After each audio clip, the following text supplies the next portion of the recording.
Ladies and gentlemen, boys and girls, children of all ages, welcome to the place to be and the place where you see guys like Big Boss Man and me. And we're going to do something very entertaining for you tonight because this is Friday Eve. This is our special. This is our spectacular. This is when we take time out and make things work. We give you the best we have, the best we are, because we the best there is. And this is the Sideline Junkies Friday Eve thing. Now, tomorrow, there's going to be some people. They're going to go to work. They're going to be talking. They're going to be in the break office. They're going to be over by the Keurig. You know what? And they going to miss themselves because they got busy. They was running late and they rushed into the office. And then they going to get in one of those, because they got the little side room where everybody meets. And it's the morning meeting and everybody hasn't gotten in yet, but it's the main crew. And Celeste is going to turn to Brian and say, "Hey, Brian, what did you watch last night?" And Brian's going to say, "Well, last night I checked out a little show on the Sideline Junkies Podcast Network. It's called the Thursday Night Throwdown." Yeah. And that's what we do on Thursdays, baby. We bringing it to you the only way we can with the Crisco. We ain't even giving it to you with no olive oil. We giving you Crisco. You know what I'm saying? We can give you lard because we want you to get that fat so it can stick to your ribs, baby. That's what we giving you today. And what we got going on the slate. Good thing for us this week, and prayerfully, we have a couple days like this. We don't have a RIP today, so I appreciate that. But we're going to talk a little bit of what's going on in football. We're going to recap last night's sensational Game 1 in the playoffs. We're going to talk about what happened in Game 1 of the Stanley Cup. And then we're going to preview a little bit of Game 2. But don't worry about that because we ain't getting in the woods like the boys on Drive Time do. So this is going to be a very basic. But this might end up being, well, they won. What's your thoughts? Well, they scored more. They scored more. They scored more. All right, great. Here we go. The stick touched the puck and it went in the net. And that's all we know. All right. But ladies and gentlemen, I don't know where. I'm just saying. Like, I don't know where you're gonna get that type of intro anywhere else on any Thursday night. I mean, we can't top that for that. Thanks for coming out. God bless you. That's it. The show over. You can't come. You can't do nothing with that. Oh man!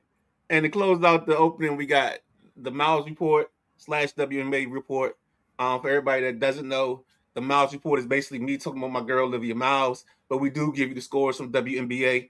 They are in their Commissioner Cup, which is similar to the Commissioner Cup or whatever the People's Cup is in the NBA.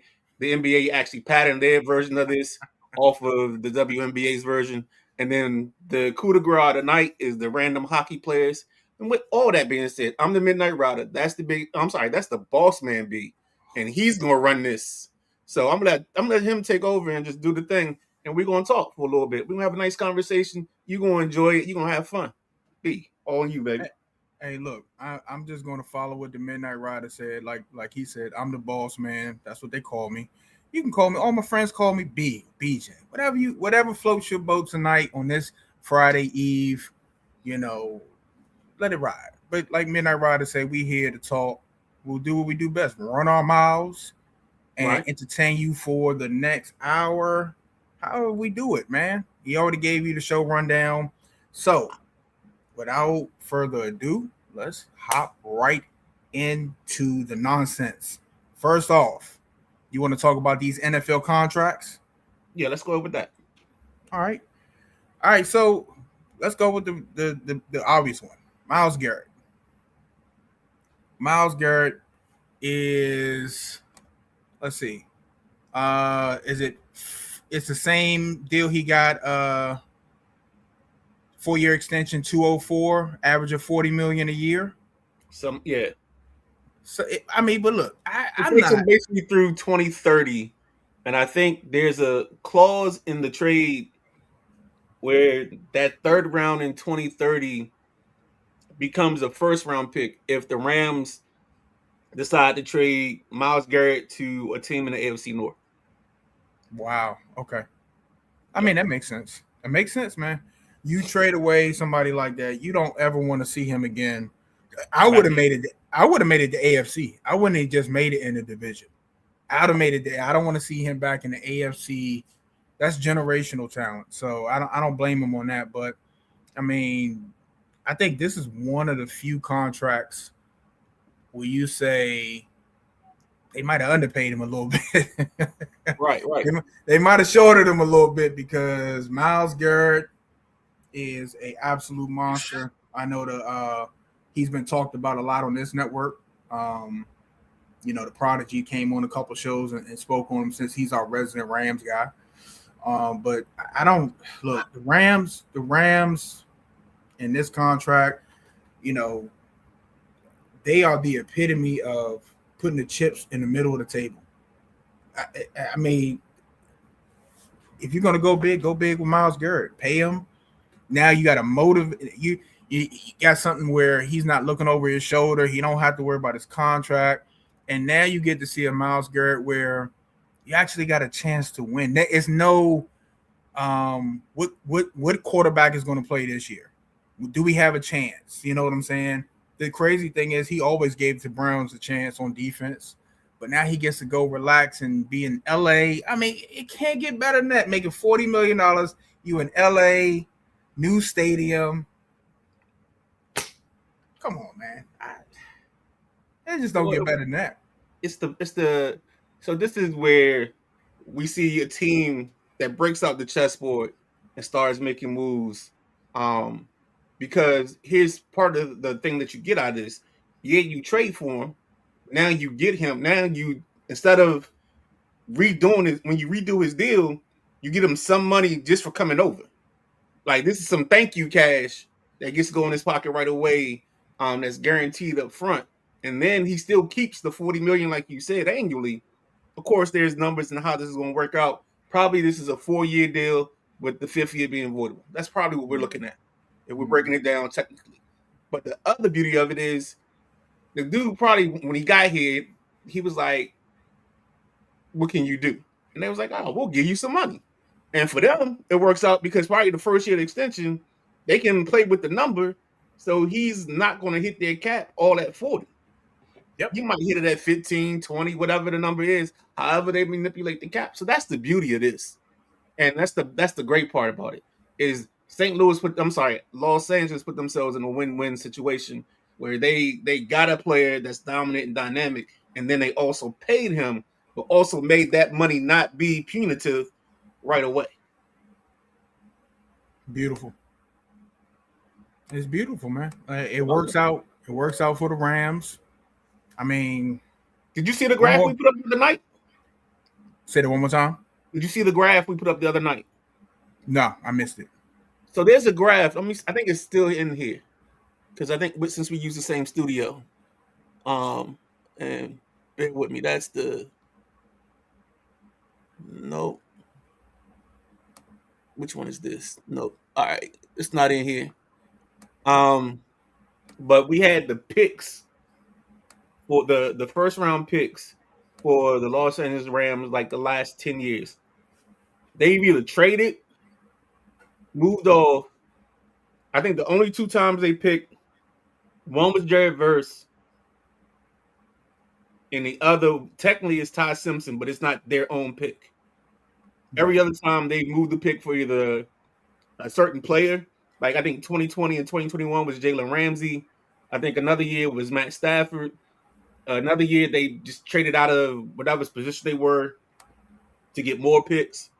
It's like this team understands that they can't be always extending the first round guy because when you extend the first round guy, that number is higher. But I can extend the 4th rounder. You know what I'm saying? I can get that kid more money after 4 years. I can get the 5th round kid some more money. I just got to pick the right 5th year kid. And then if I don't, the damage still isn't the same. We're still not getting hit the same way. So that's how when I watch them maneuver, they're masterminding this whole thing. And the other thing is they're not being scared. You know what I'm saying? They took care of themselves. Everybody said it was a bad move. I thought taking Ty Simpson wasn't bad. I thought you could have done something different. But when you figure out they turn and do this, maybe Ty Simpson was like making them say, oh, okay, we can do this because we don't see anybody on the board at 13. That's going to make a bigger impact than Myles Garrett. So let's figure out what we got to do to get Myles Garrett. As opposed to some teams where they're like, oh, let's go ahead and draft our guy because this is the guy we want because this is a need. So it's like they're or you're drafting the best available. exactly. And maybe you don't need the best available. You know what I'm saying? You know, they're actually doing a little bit of this, like, you know, we talk about in the recruiting world how, you know, teams are taking kids off of the lower level schools, the mid majors, and bringing them up because now you got a level of familiarity. You know what they can do. Yep. You trade for Jalen Ramsey, you know what he can do. You rather have the known commodity than in the first round, and what was that, 2020, drafting a kid like, I don't know, Kool-Aid McKinstry or whatever, whoever the name is. Yeah. You know what I'm saying? Yeah. You get guaranteed accolades and guaranteed production, so you don't have to wait on that. And I think that's why they move so much with their first round pick. They want the guaranteed production, the production they know they can get, as opposed to taking that chance. Y'all know, you know, I always have sung the Rams' praises. Sean McVay always. They just, you can't even say they're playing chess. I don't know what they're playing. They're in space, in the space bar, like like, you know, I don't know if you watch Star Trek Next Generation and the space bar. Captain McCarr go have a drink. That's what they are. They're not even, you know what I'm saying?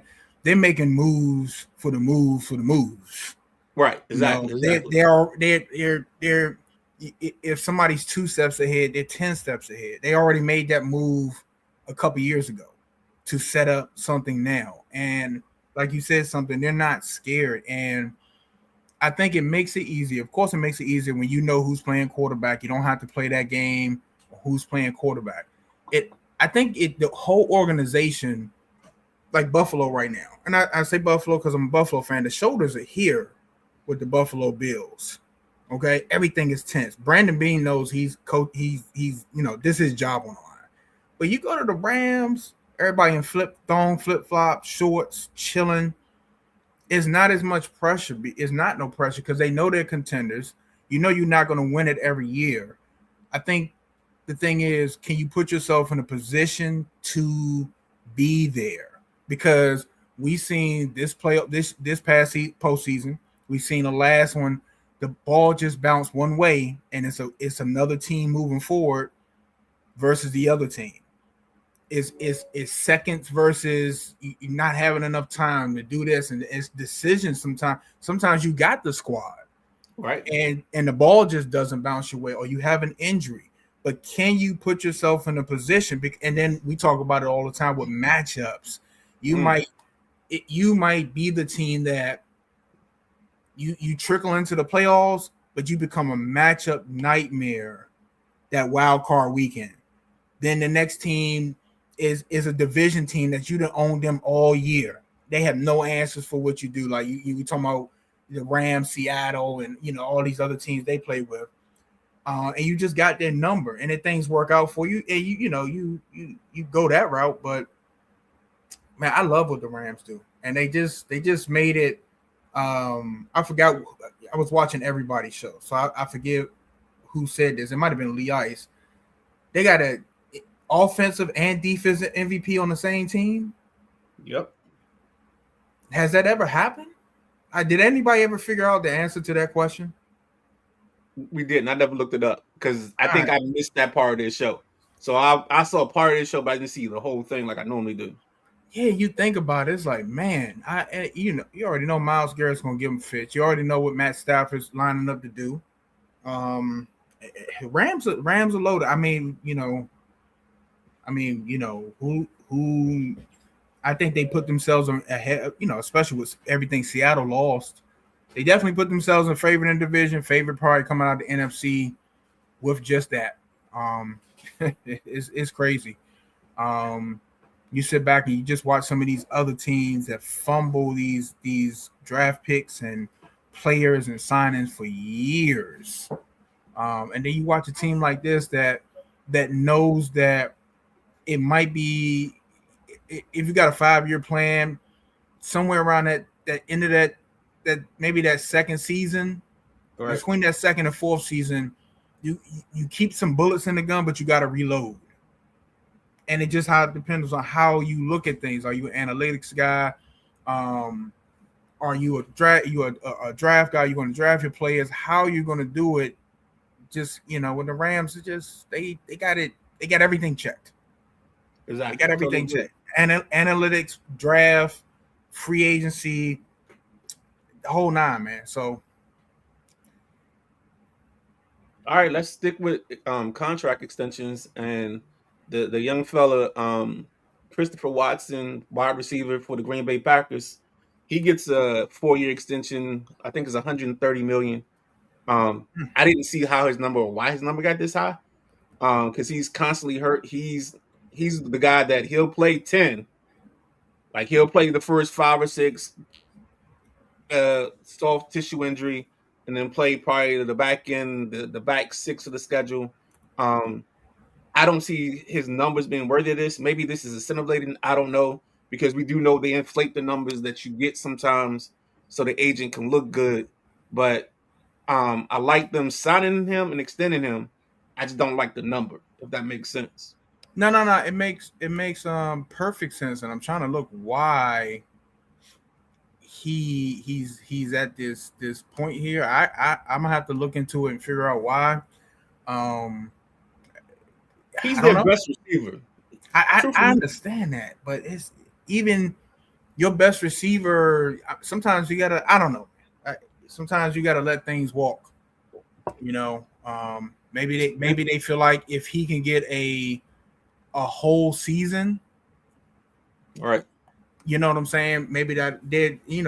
We've seen people pay off potential, and I think that's probably what this is. Like, hey, if we can get him healthy for the whole season, he's our difference maker. And, I don't know, man. Maybe I need to go out and play receiver. I mean, I think we all need to try to figure that out. I don't know what they're giving money to for a 40.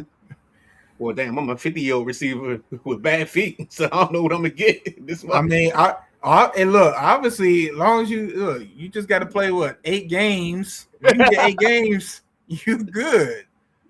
You get 8 games out of you, you're good. Yeah, I'm trying to. He was second on the team in 25 with 611 receiving yards.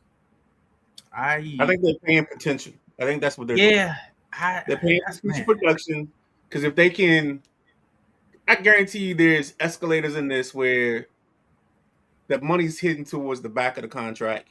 He's never going to see the money. After 2 or 3 years, they'll either renegotiate it and make the number easier for them to manage, that type of thing. Again, this is a situation where this is one of those beer goggles contracts where it looks better up front, and then once you get to the main part and you start seeing what's really real, you realize that you didn't leave the bar with a 10, you left the bar with a 2. So Yeah, yeah, yeah. I agree with the lights came on. It's right. probably one of them friendly. You can cut them, and it's not going to hit your cap. It's not going to do this, that, and the other. Or if you got to move them, now I agree with that.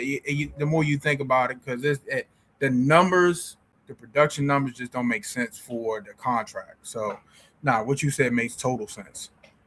So, Right. So let's get to the last piece of this NFL section. Um, Mr. Dangerous, Mr. Bronco fans, let's ride. Uh, Mr. Sierra decided to hang it up and give it up. He's going to join the boys in the CBS booth. I think it's him and Kyle Long that joins the CBS morning group or their pregame show. They still have JB, they still have Burleson, and I think Phil Sims is still on the group. And then they add okay. in those two. Maybe I'm wrong on Phil Sims. Maybe it's somebody else. Maybe it's like JJ Watt. I don't remember who the fifth person is. But that's like arguing over, is it Marlon or is it Jackie? You know what I'm saying? Jackson. So I mean, I'm not arguing over much here. But first, let's talk about the career of Russell Wilson. And I want your point of view on this because I've heard people talk about it. I'm not gonna go to the KG question yet, but what did you think of his career first? I think the last half of well, it's not that last half. I think the last couple of years left a little stain on his career as far as production. I like Russ. I like Russ in Seattle. Could throw the deep ball, could use his feet. Is he a Hall of Famer? No. I just want to put that to bed now. Not doing the Hall of very good. If where did he play? If they want to hang his stuff up, if they already haven't, cool. Seattle. No, I'm talking about college. Where did Russ play at? Oh, he started his career at NC State, and then he played his last year at Wisconsin. Wisconsin want to hang his stuff up. By all means, I think Seattle's going. He's got to be in the Ring of Fame in Seattle.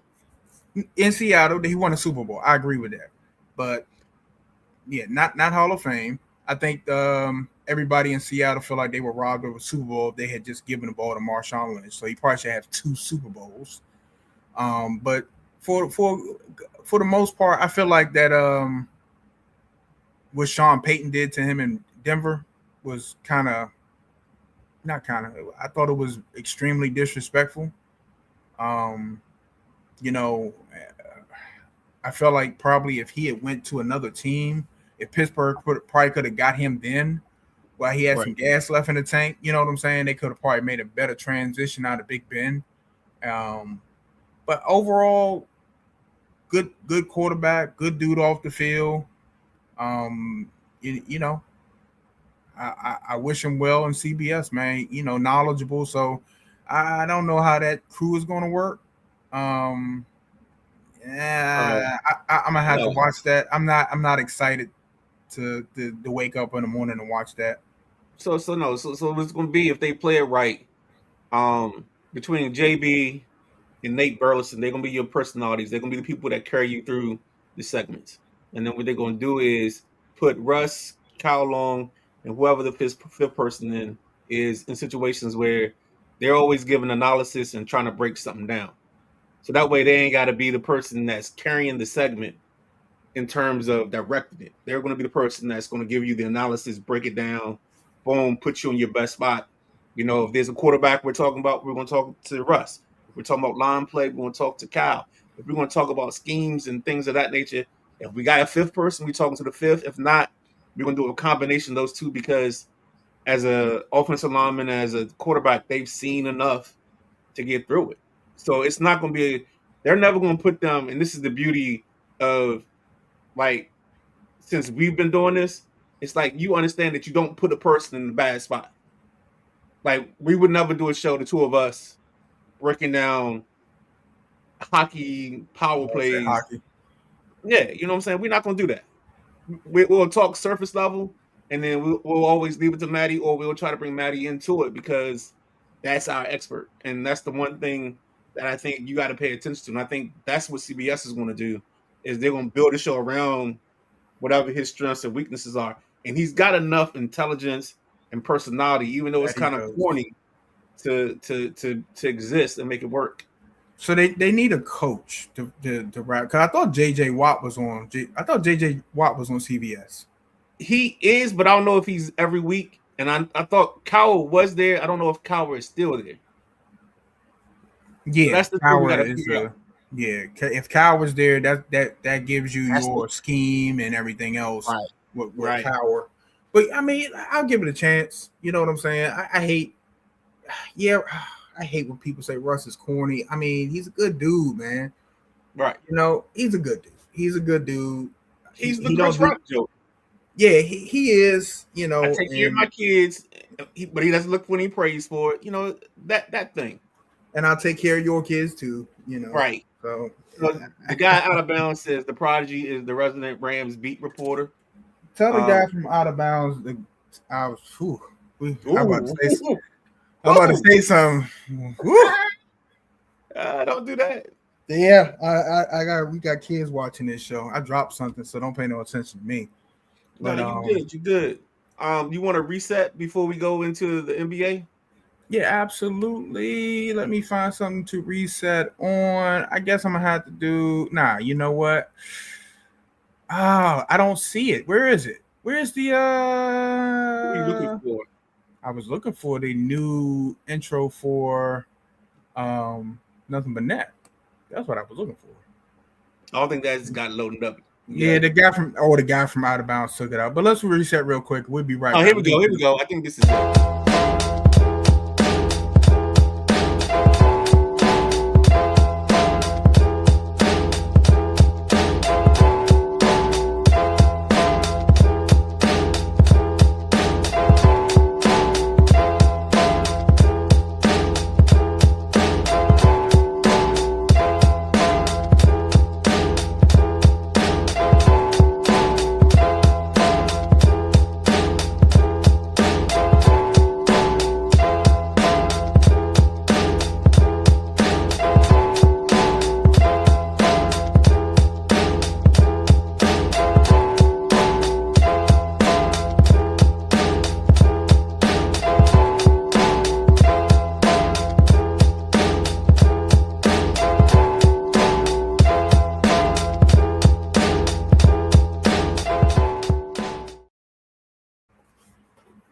That, ladies and gentlemen, is nothing What? but net.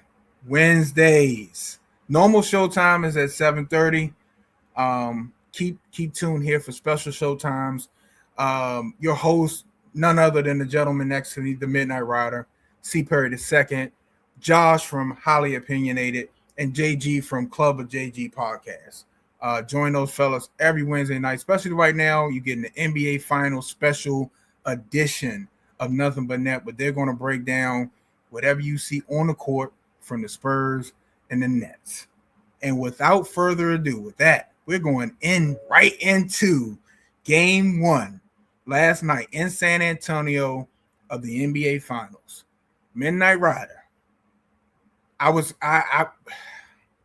watching the game, and first of all, that Jalen Brunson injury scared me. I had flashbacks to Halliburton, and I was like, man, please come back on the court. He came back on, he was still limping, and I was like, if he can't get this together, that's their series.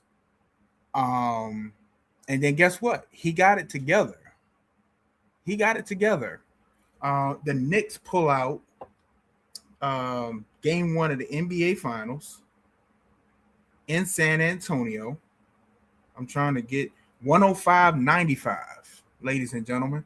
I think at that one point where they were down 13. Yeah, they were down 13 in the third quarter. Yeah, 13 in the third quarter. I put my head in my phone for a second. Next thing I know, they were down 2. And I was like, oh, okay, here we go. Give me your quick thoughts about the game before we really dive into it. What did you see? Let me ask you this question. What was the turning point of them being down 13? What do you think clicked?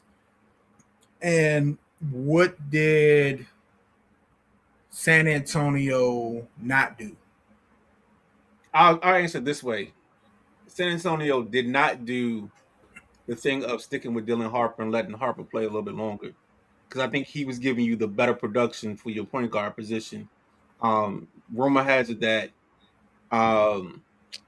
De'Aaron Fox is dealing with a ankle injury, a high ankle sprain that he's had for the last couple of weeks. But because we're playing in the playoffs, he's gutting through it. And I think if we had let the kid play a little bit more, I think that's one. I think two, there was I don't know if you've seen the video with KG talked about he made a comment and everybody kind of jumped down his throat, called him an old head and being too old school. But he said, the kid Wembanyama reacted to winning the Western Conference Finals as if he won the finals. And he's like, Lord, you got 4 more games to go. And when I saw the comment earlier, I was probably closer to being on the side of this is an old head just talking about the young guys and not respecting the young guys. I'll say it that way. Fist up to the crowd. Right. But then when I watched the game, I felt like Wemby had, I think, 6 to 7 turnovers in this ball game. Yes. And as I was watching him, I felt like he was trying to win the finals in the first quarter or in the second quarter. He didn't realize he was playing a 7-game series, or it was the team that gets the full first. He played like he was only going to date this chick for 90 days, and once you give it to him on day 91, he gone. He didn't act like he was trying to be there for the whole relationship. That's even better comment. If you don't know what that is, we can talk on the side. You can text me. I got you. But it just felt like he was living in the moment. 1-800-DIAL Midnight Rider. I just really did. I really felt like he was in the moment too much. And he didn't have enough. And I think if you watch the second half of that ball game, to me, I felt like he ran out of gas. I don't think it had anything to do with Karl Anthony Towns beating on him, following him, being physical with him. Pause. I know. But it didn't. None of that seemed to come into play to me. I felt like he was coming off of such a high emotional pitch and the pinnacle that when he came back to earth, he crashed a little bit. And then the other part was the Knicks have this thing. Maybe it's the byproduct of being with Thibodeau, but they have this undying belief in themselves. And I feel like they feel like no matter what the situation is, if you leave them a gasp of air, for them that's a full pull of oxygen from an oxygen tank. You know what I'm saying? Mm-hmm. Like that's not a like my man had to do in Harlem Nights. You know what I'm saying? When he was trying to save air, this ain't. You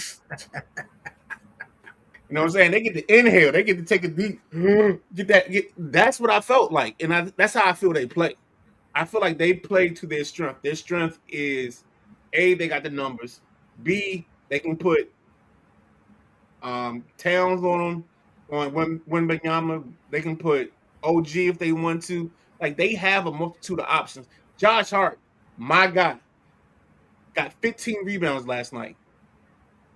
That's guards don't get 15 rebounds. And let me finish because I'm gonna get into my own. Go ahead. No, go ahead. No, go. Now I was gonna say he shot horrible.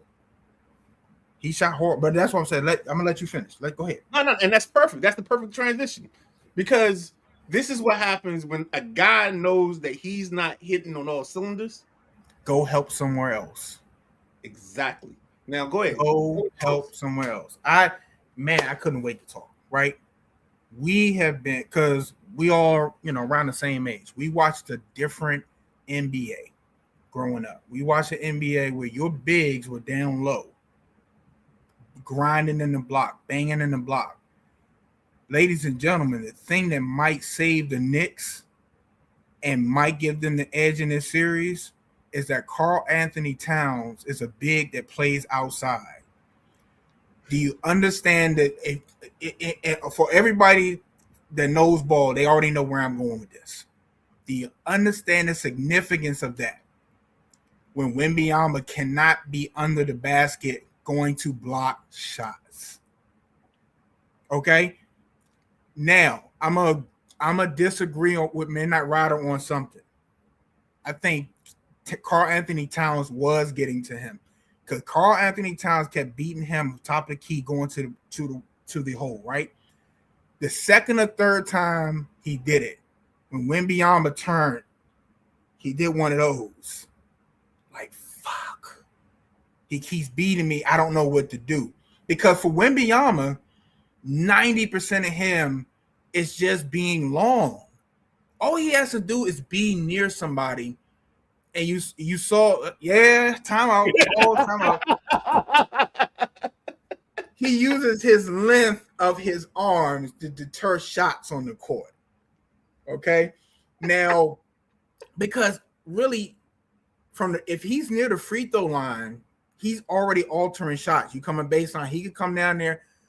What he lacks in speed, his length makes up for it. Right. And you saw it with the Knicks. They run down the court.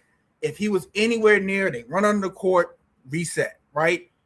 And Ken too about not agreeing with the Knicks playing fast. I think you got to be a chameleon in a situation. They can outrun Wemby if it's a fast break. If you can get past Wemby, you go. But they were doing the right thing. If Wemby's down there, he reset, come out. Look, Karl Anthony Towns had 18 last night, right? Josh Hart only had 3. Brunson went off in the second half. And nobody on the Spurs could stop Brunson.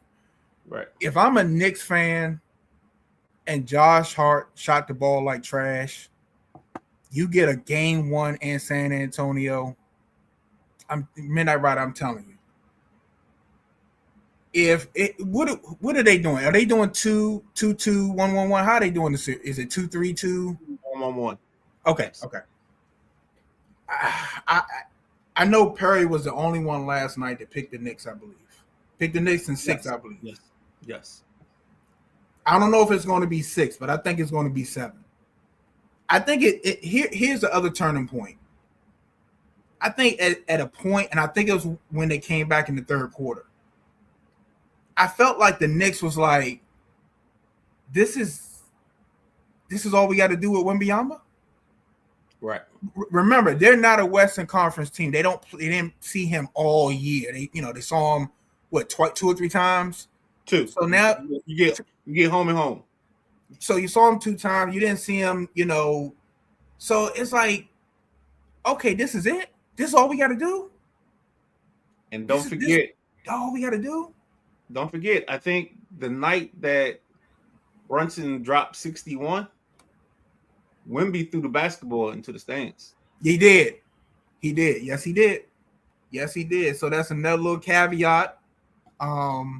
You said something about how the Knicks play. They play like they city. They play like their city. All I need is a little bit. If you give me a little bit of daylight, if you give me a little bit of opportunity, I'm gonna take it all away. I need you know what I'm saying? The light's already shining. I just need a little bit. You give me a slither, I'm gonna take a mile. And they played like that last night. And I just felt like at a certain point they weren't worried about Wemby anymore. They knew how to handle it. They broke him. Exactly. Now, for Wembanyama, I'm not. If this was an older player, I'd be more concerned. He's only 22. What's his 3rd year in the league? At best. Yeah, I think it's his 3rd year in the league. So you guys talked about it on Nothing But Net. If I know we only on game 1. If he loses this series, I'm not worried about him. We're not talking about his legacy, anything. He's a young kid. Like you said, he's in the West Finals. Like, they just saw World Hunger. He's crying. Get the Patrick Beverly feel, Oh, man. Hey, look, I'm going to let you go to the comments and catch up on the comments. Excuse me. Let's catch up on the comments. All right, so we got a couple. So J Dub jumps in and says Cat gave it to Wemby, but I think he was tired or at least took some rest. Want to be different in game 2. Totally agree. I wish Cat stopped hitting the damn floor too. Brunson was the difference. Totally agree with you there on that, J Dub. Hart had a great game. Yes, indeed, sir. The alien. And then he said the 15 rebounds made up for the missed shots. Exactly. He gave them extra. Absolutely. He was hitting him with the lateral movement. Actually, I think it was totally different. And this was Cat did something that back in the day, I know people that used to do this, is sometimes you got to put a speck of doubt in somebody's head. Mm-hmm. So say we the same speed, right? Or you perceive us to be the same speed, then I have to beat you off the dribble the first couple times. I didn't say what I was going to say. I gotta beat you off the dribble the first 2 or 3 times because now that puts that seed of doubt because now maybe you'll give space and I can shoot the jumper. You know what I'm saying? All it take if you put that doubt, all it take is for them to take a step back. That's it. That's that little bit. I'm telling you, I wish I had the video clip. One of them times Cat went past Wembanyama. He turned and you could see him kicking himself. And I was surprised with Cat. I was actually surprised that Cat was taking it to him. I loved it though. I absolutely love it. The Cat figured out one thing. I think he figured, like there are times when you can sense the other person's level. You can smell the blood in the water. He didn't have the energy that night. And then Cat also had the energy because he said in his interview, he felt his mom's spirit in the building. And I'm going to tell you right now. Oh, baby, that's strong. That's that. You ain't, yeah. He was on some next level on that one. Hey, look, I was just telling KG the other night. It's one of the clips it's one of those clips you hate watching, but you always watch it. And it's when his mom passed. Right. And they show that clip of him talking about that, going through that. So I always root for him. I know we give him a lot of shit for being a big, but he did his thing last night, man. I got to give it to him. Perry hit a comment. Cap played straight D on Wemby. He made sure he could not lurk. He did, and that's big. That opens up the lane, absolutely. And Perry says, and Mitch played O line and kept him off of Brunson. But look, I'm telling you, it was a point in that game. I think it was when they took the lead back in the third. It was in the 70s, and I just felt like that light bulb went off in New York, and they were just like, "We got this." Not that you respect them, but it's like, nah, we got this dude. We figured him out. He's gonna have, instead of us worrying about him, he's gonna have to worry about how to stop us. And I think that flipped the script on San Antonio, because now you go into this game 2, Brunson went off. Now you got to worry about OG going off, Hart going off, because it was a couple where the Knicks had a drought where nobody could hit anything. I think that's when they went down. Nobody could hit anything, and then Brunson came and saved it. I think he had 19 in his 30 in the second half, and I also believe the Knicks outdid them in the paint. Well, here's the kicker, too, is the 6th man of the year, Keldon Johnson, had 3 points, only had 4 4 shots at the basket. Then you turn to Dylan Fox. He was 3 of 13. It just seemed like Darian Fox. It just seemed like something was wrong with him. You say he's having an ankle issue. He has a high ankle sprain. When I was watching him play, I'm like, this is not the same kid from a couple years ago that was because he came from Sacramento, right? Yep. Yeah, I was like, it can't be the same. But it's the same dude. It just ain't curling right. Yeah, it don't look like it. It's a completely different player from what I remember him doing in Sacramento. So, totally agree, man. Did I leave my phone in here? No, you didn't. I don't know where you left your phone at. Well, right, I'm podcasting. Thank you, though. Real quick, let's get to something. Let's go ahead and move off of that. Let's hit the Stanley Cup. I don't know if you saw game 1, and if you didn't, I understand completely, dog. Vegas beats Carolina. They go into Carolina, win 5-4. I thought at 4-4 with, I think it was about 4 minutes left, I thought this was going to be a game that goes in overtime, and we were going to just try to figure it out in overtime. And I think I said with about 2 minutes left, I sent Maddie my picks for the overtime thing, because I'm like, yo, lately I've been falling asleep before we get into overtime. So I just wanted to get my picks in. And lo and behold, what happened was I put my picks up. A minute later, on the game clock, Vegas scores a goal. Maddie and Sarah yell at me because I guess I broke the code of the hockey gods. And at some point this weekend, I guess I gotta get some chicken from Popeyes, because I'm not sacrificing the real chicken. I'm not dealing with the blood for that. To try to make things right. But when it came to this game, it was funny how the game started, because the game opened up. I think his name is Ehlers. He gets an early goal. Then they get a second goal. They start out 2-0, and then it's 2-1. We end the first period. Then we come out in the second period, and it's like the roles reversed. And this time, Vegas gets the early goal in the period, ties it up at 2. They go up 3-2, if memory serves me correctly. It gets tied up, and then we get tied up at 4. And the way this game is looking to me, I'm thinking this is an overtime game, because the floor hasn't been tilted in any one way or the other. But people say, there's 2 things that happen in sports. Like, an oblong football bounces different ways, and a hockey puck, if it finds a skate or it finds a stick, it can bounce in a different way. And I think what we got in game 1 was the hockey puck found a stick, and found his way into the back of the net. And Vegas came out and prevailed in game one. Now tonight we're starting up probably here in the next couple of minutes. I think the game time is 8, but we know how 8 o'clock is on game time. That means we got to do the national anthem. We got to do the preview show. We're probably looking at an 8:20 start. You got to get your hot dog, cold beer. Right, exactly. So what I see from this is going to be who makes the adjustment. I think maybe the goalies didn't play up to their norm.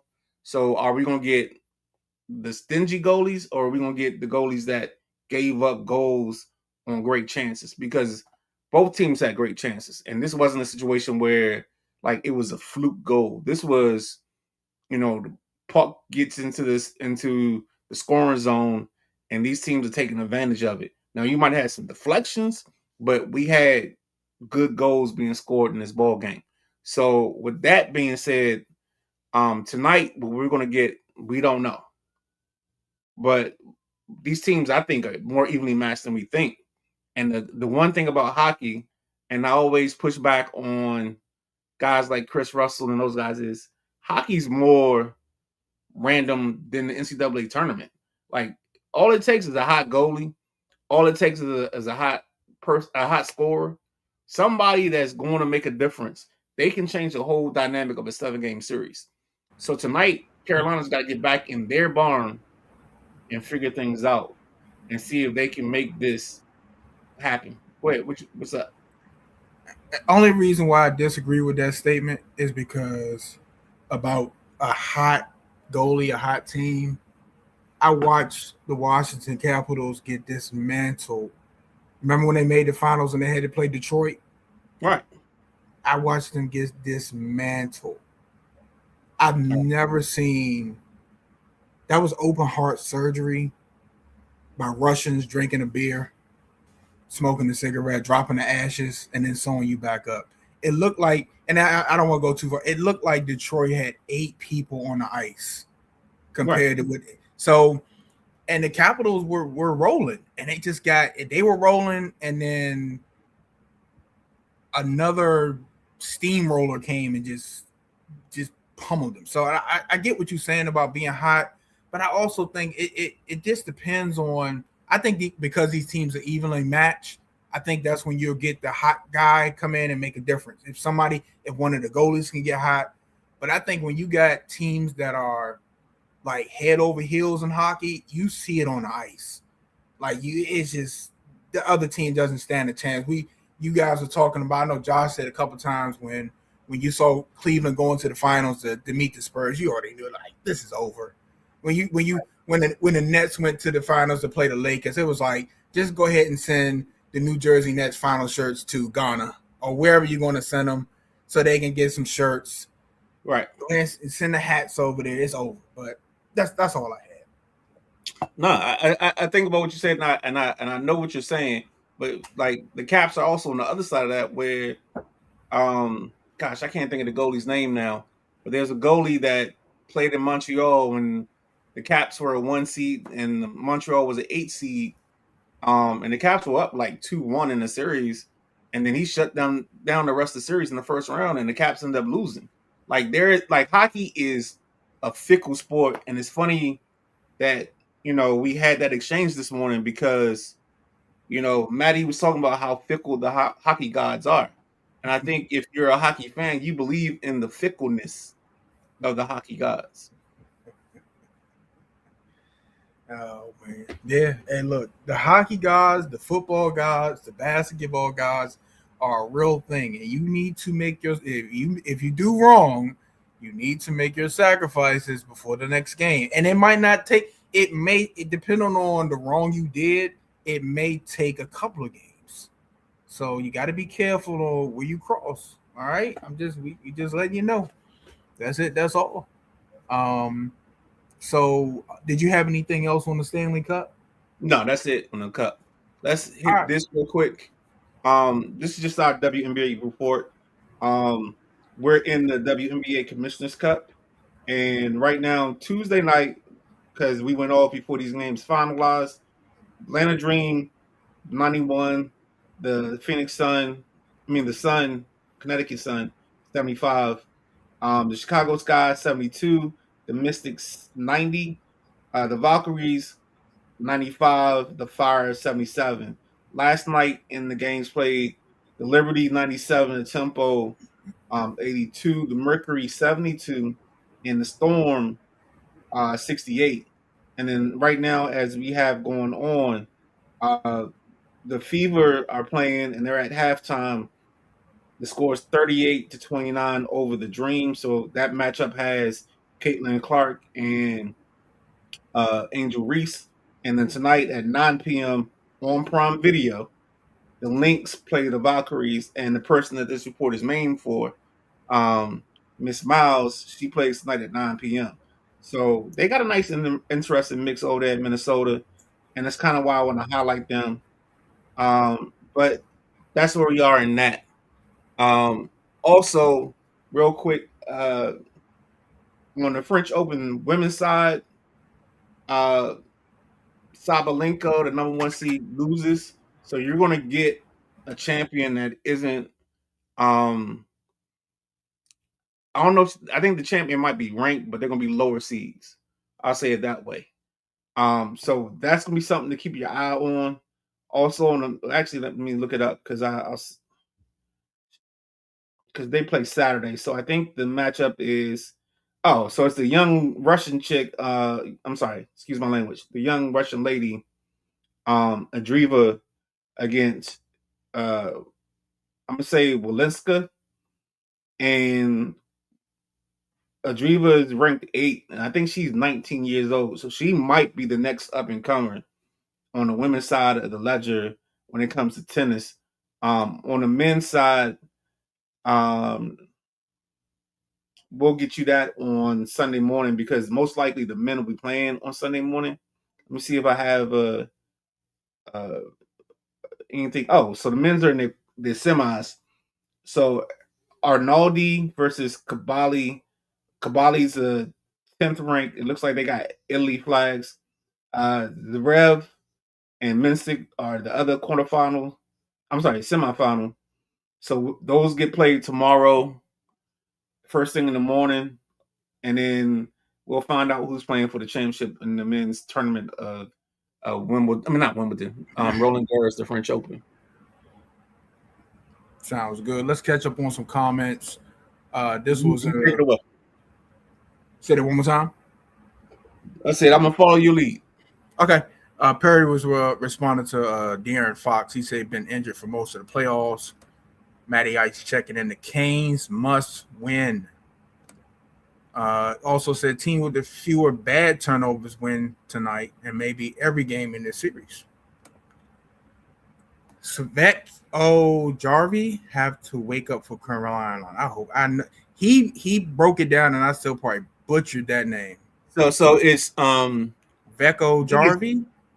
Is no. It's not one name. So that's the line. So I think it's Vechno. Oh, okay. Aho, and then Jarvie. I forget what Jarvie's last name is. That's their first line.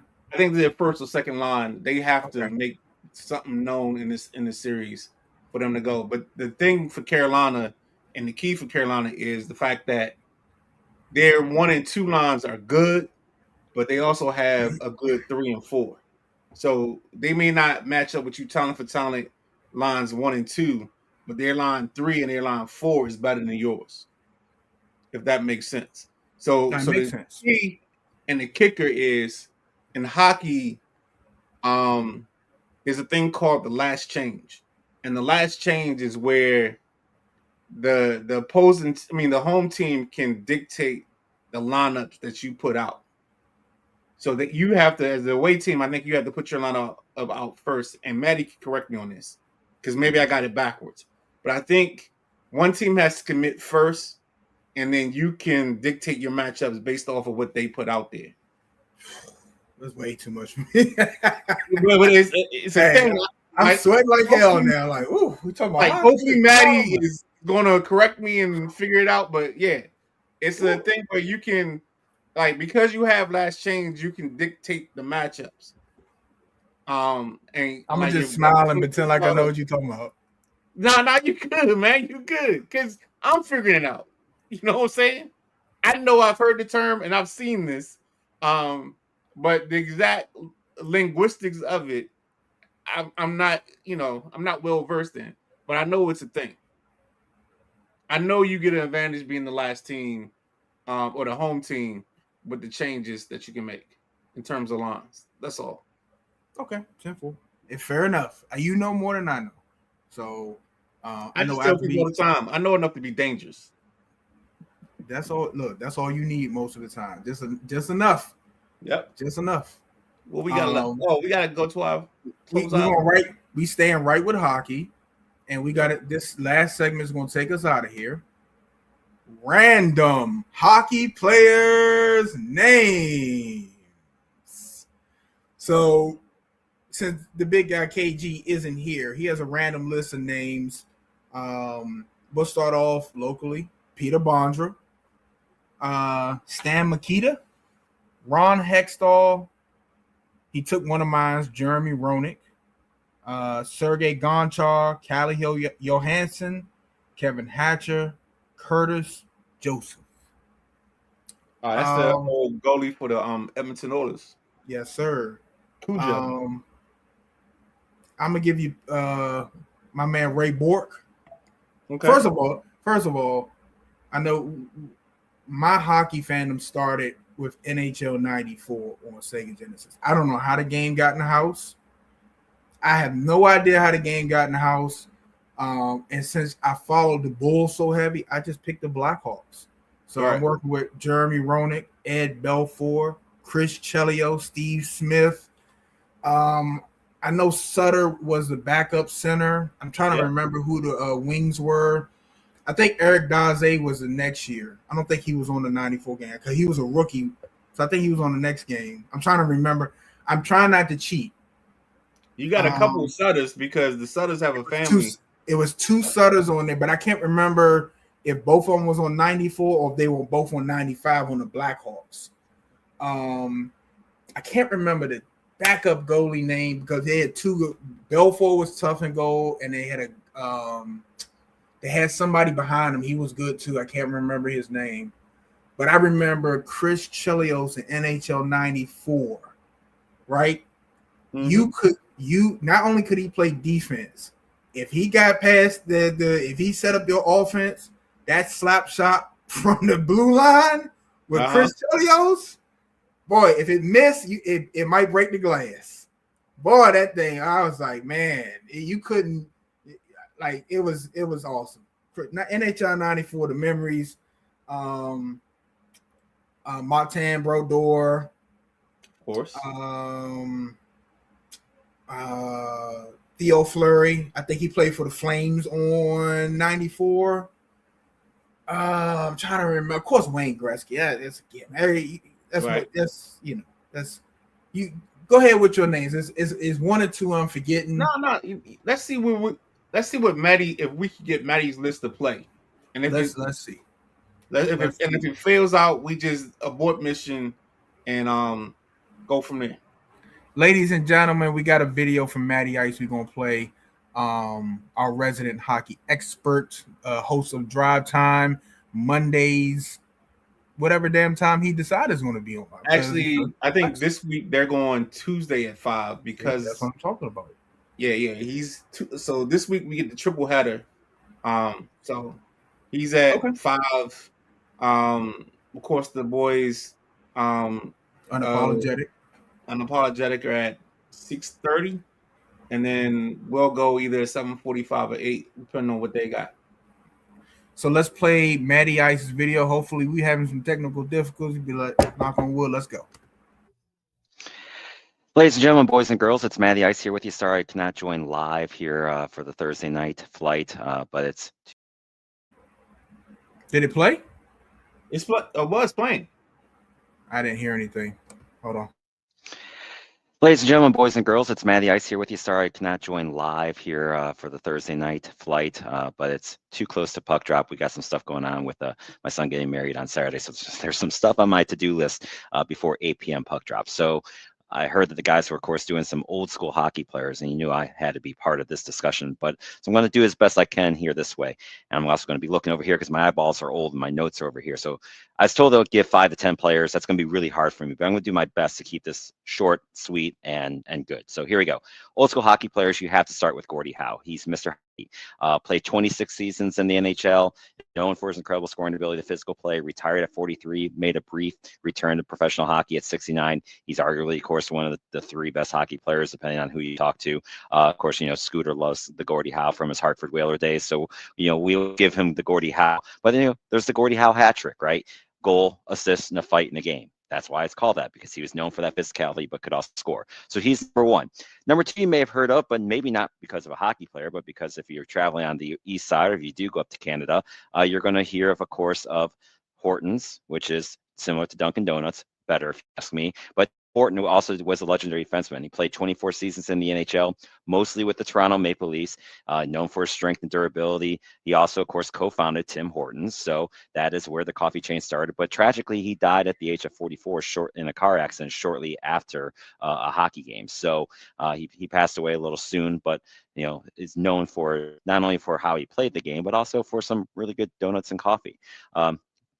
Then, of course, you have Bobby Orr, right? I mean, Bobby Orr revolutionized the way that defense was played. It really brought a more offensive skill set mind to the position. Of course, he has the iconic game-winning goal in 1970 Stanley Cup Finals where he scores the goal, and he's flying up over the air. Fortunately, injuries cut his career short, but his impact was definitely there. I'm going to go with Jacques Plante, too, who is old school goalies. If you can remember, think about this way back in the day. Goalies were they're crazy now, but they were really crazy then. They didn't wear helmets. There was no helmets or anything. Jacques Plante was the first one to kind of revolutionize the position to wear a helmet.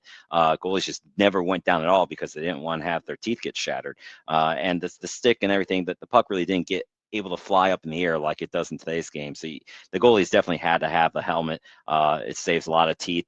He played until he was 46. He won 6 Vezina trophies. Really did revolutionize the way that the goaltending position was kind of looked at as well. Then, of course, you have Maurice Richard, known as the Rocket. It's one of the couple of different awards are named after him. He's the first player ever to score 50 goals in a season. He won 8 Stanley Cups with the Montreal Canadiens.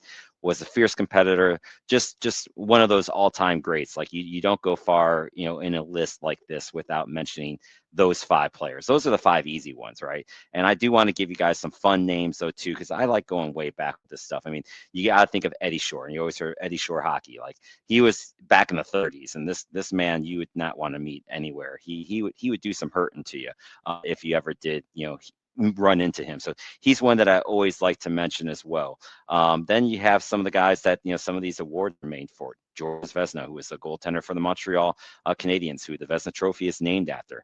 You have Francis King Clancy, who also has a trophy named after him, who used to play for the way back Ottawa Senators way back when. Those are just some fun names, of course. And then you have some, if you want to go a little bit recently, more into the 60s and 70s, Guy Lafleur, who played for a long time for the Canadiens, did have another stint with a couple other teams. You just don't go back without there. Then you also have, of course, Stan Mikita from the Chicago Blackhawks. I would be hated if I didn't mention him. Bobby Hall, also from the old Blackhawk days in the 60s. Those guys just legendary as well. Bobby Clark, the Broadway bullies from the Philadelphia Flyers in the 70s. Phil Esposito, who not only, of course, played, but then has gone on and had a really good career. You want to go with other goalies, then, of course, you go Ken Dryden. And I know for some of you, old schools might be the 80s, right? So if you're a little bit newer, you have to mention Wayne Gretzky, Mario Lemieux, and Mike Bossy. They're not really old school to me.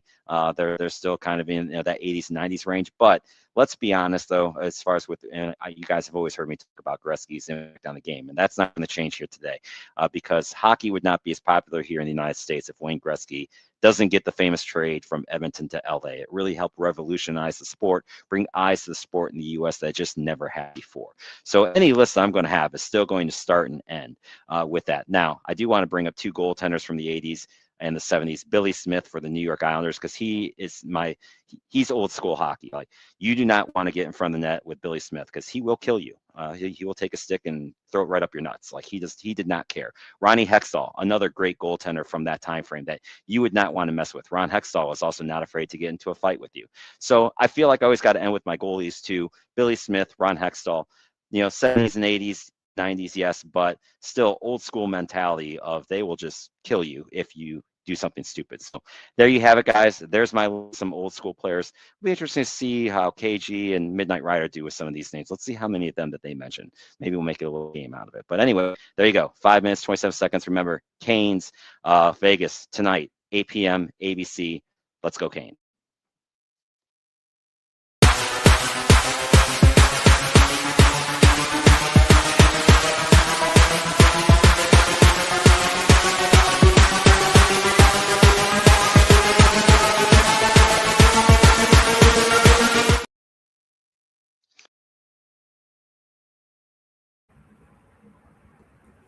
I forgot he said he caught the exit video on that.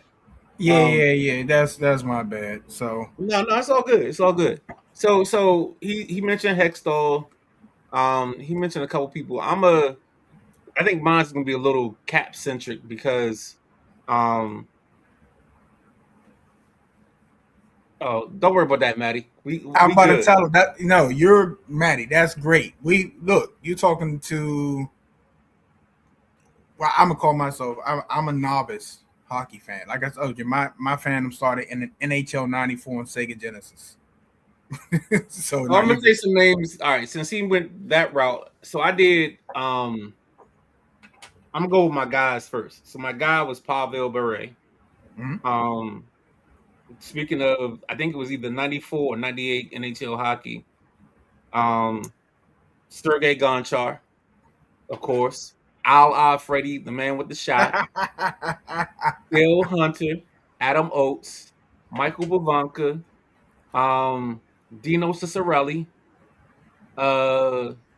This is gonna be a lot of caps because Rod Langley. Gosh, who else can I think of? Oh, I already said Joey Juno. No, you didn't. Oh, then Joey Juno. Joey Juno. What's the goalie? Oli Kozik. Only the goalie. Oh man, what's my guy? Devontae Smith Pelly, my guy. The guy that scored one. He had like one of the most amazing runs in that 90. I guess they would have won the cup in 98. He had one of the most amazing runs in that stretch. Gosh, now I'm trying to think of numbers. I think KG said Bondra. Yeah, he did. Gosh, there was a kid, I think he wore 13 named Raleigh. 15, 16, 17. Michael Ridley at 17. Gosh, who else can I think? Oh my God, Issa Tikkanen. One of the best antagonists in baseball. In hockey. Claude Lemieux. Rob Brindamore, of course. Jaromir Jagr. I'm just trying to think of guys that just stuck out. Sean Avery was another one of those guys that if he was on your team, you loved him. If he was on another team, you hated him. I think he played with the Rangers. Mark Messier. Mark Messier. Yes, indeed. Excuse me. Gosh, who else can I think of? Not Malkin. It's some other guys on the. I can't get deep in my back. I'm gonna stop. Bernie Nichols. I think he played for the Blackhawks. Okay. Luke Robitaille. Mm-hmm. Luke Robitaille. Robitaille.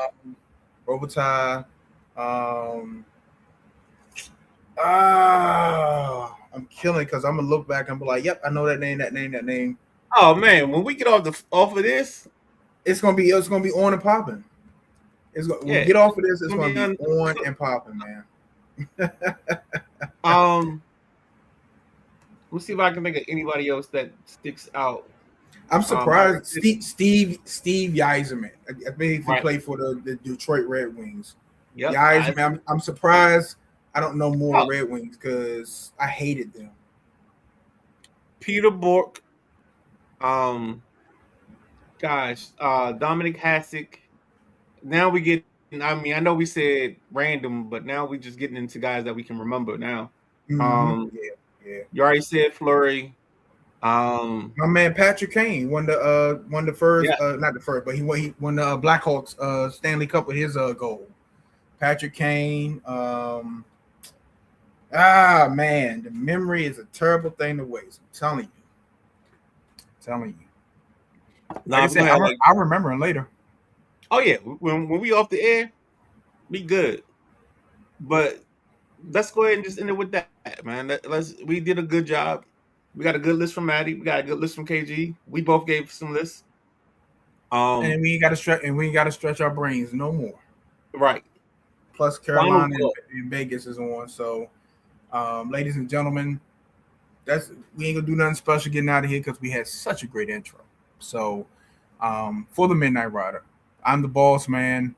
This is the Thursday Night Throwdown on the Sideline Junkies Podcast Network. Your next show will be the WrestleManiacs, 9 p.m. Saturday, I believe.